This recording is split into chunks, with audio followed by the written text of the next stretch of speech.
What Bill Taylor's transcript did for us is it really added some clarity and some detail to the opening statement that he put out before his appearance before impeachment investigators.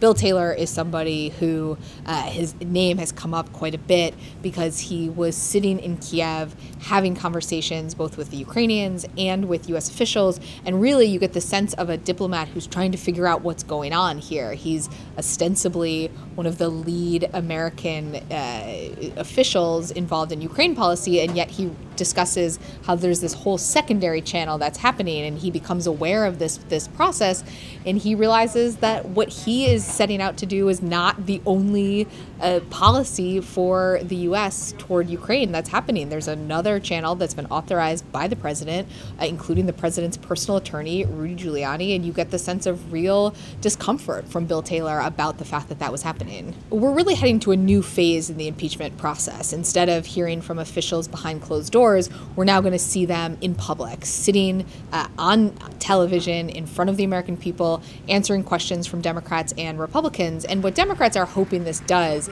is that it clarifies the seriousness of the charges against President Trump in this situation, that hearing from these people directly, hearing directly out of their mouths what happened with the U.S. relationship with Ukraine will leave the American people with the impression that the president did something wrong.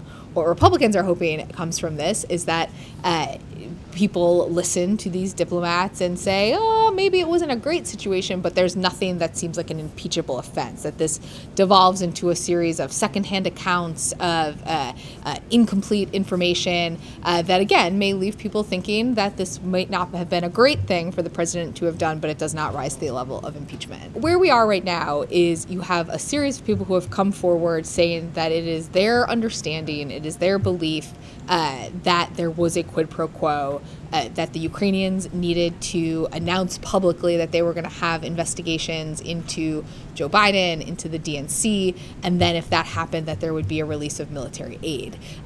What Republicans are going to argue is that this may be how these people felt the policy was headed, but that there's no concrete evidence that that is really President Trump's intention.